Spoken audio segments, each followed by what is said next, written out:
स्वागत है आपका खुशियों के त्यौहार में। यहाँ हम त्यौहार की तैयारी से पूजा की थाली तक का सफ़र पूरा करेंगे। आज की वीडियो में हम श्रवण करेंगे श्रावण मास महात्म्य के अंतर्गत अध्याय 3 नक्त व मौन व्रत का फल। सनत कुमार बोले, हे प्रभु, आप इस श्रावण महात्म्य के बारे में विस्तार से बतलाए।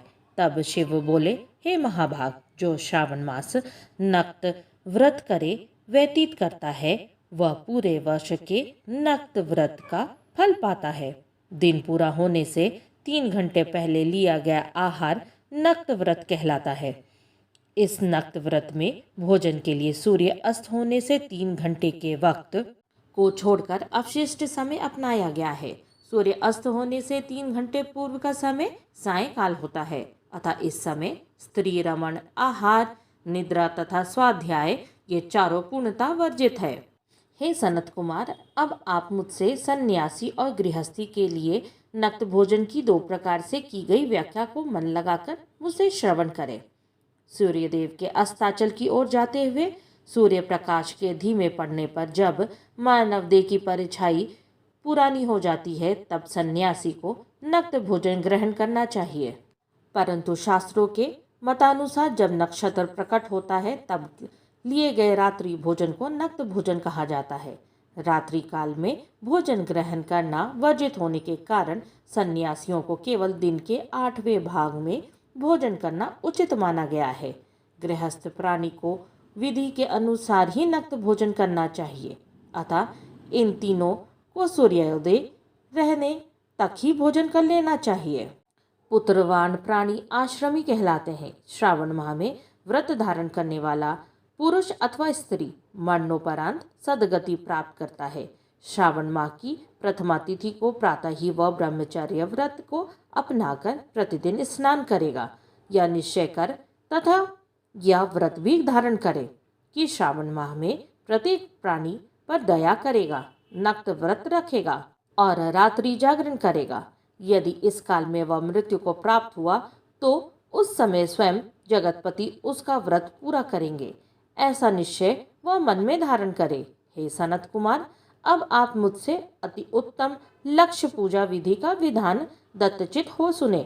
शांति की कामना करने वाले और दीर्घायु प्राप्त करने के लिए चंपा के फूलों से तथा अर्थ की कामना हेतु प्राणी को बिल्व पत्रों से भगवान हरि की पूजा अर्चना करनी चाहिए। विद्या प्राप्ति हेतु मल्लिका और चमेली फूलों से प्रभु की अर्चना करनी चाहिए। शिव और विष्णु भगवान की प्रसन्नता हेतु तुलसी दल का इस्तेमाल करें। पुत्रेक्षा वाले प्राणी को कटेरी के फूलों से प्रभु की अर्चना करनी चाहिए। दुग्ध स्वप्न के निवारण हेतु उत्तम कोटि के अन्न का और विभू की पूजा अर्चना के लिए देव के सामने रंग वाली पद्म, स्वास्तिक तथा चक्र बनाना चाहिए। सब प्रकार के फूलों को पूजा अर्चना में प्रयोग करना करे। लक्ष्य पूजा करने पर स्वयं शिव प्रसन्न हो जाते हैं, तब अंत में उद्यापन करे। इसके लिए मंडप बनवाकर उसके 1/3 भाग में वेदी की स्थापना करा ले। पुण्याह बोलकर विद्वान आचार्य को बुलाए। तदंतर मंडप में आकर वेद पाठ सहित रात्रि जागरण करे। वेदी पर चतुर्लिंग बना ले, जिस पर मध्य भाग में चावलों से कैलाश पर्वत बनवाकर वेदी पर अत्यंत सुंदर और कांतिमान कलश स्थापित करे। तब उसके भीतर सूक्ष्म वस्त्र और पंचपल्लव रखे। तदुपरांत उस पर स्वर्ण निर्मित शिव प्रतिमा को पंचामृत से स्नान कराकर स्थापित करवाएं। नैवेद्य सहित धूप, दीप, गीत, नृत्य, वाद्य एवं पुराण पढ़ते हुए रात्रि का जागरण करें। सुबह स्नान व नित्य कर्म से निर्वृत्त हो शास्त्र विधि के अनुसार वेदी का निर्माण करे। तब घृत, तिल, खीर, गायत्री मूल मंत्र व शिव मंत्र का उच्चारण करते हुए हवन करना चाहिए। हवन में वह चावल इस्तेमाल करे जो शक्करा व घृत युक्त हो। फिर पूर्णाहुति दे। प्रातः काल में आचार्य का पूजन करे। उसे वस्त्र, अलंकार, आभूषण आदि की दक्षिणा दें। वह दीपक जो पूरे श्रावण मास में जलाया जाता है, उसे भी दान में दें। सारे मनोकामनाओं की सिद्धि चांदी के बने दिए में गौ, घृत तथा सोने की बत्ती के साथ ब्राह्मण को भोजन ग्रहण कराकर विदा करे। हे सनत कुमार, जो कोई इस विधि से मेरी पूजा अर्चना करता है, उससे मैं अत्यधिक प्रसन्न रहता हूँ। श्रावण मास में जो प्राणी मौन व्रत धारण करता है वह उत्तम कोटि का श्रेष्ठ वक्ता बनता है। यह मौन व्रत दिन का, रात्रि और दोनों दिन का अथवा केवल भोजन ग्रहण करने के समय का हो सकता है।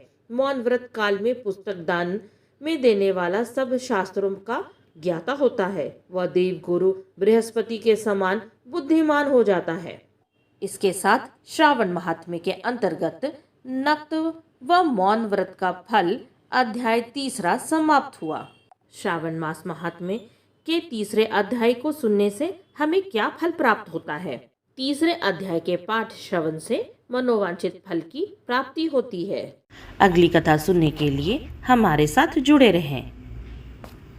जाने से पहले कमेंट में ओम नमः शिवाय जरूर लिखें। श्रावण महात्म्य की पूरी 30 कहानी श्रावण महात्म्य प्लेलिस्ट में संग्रहित की हुई है। उससे सुनने के लिए डिस्क्रिप्शन बॉक्स में प्लेलिस्ट की लिंक दी गई है। यहाँ तक बने रहने के लिए आप सबका धन्यवाद। ओम नमः शिवाय।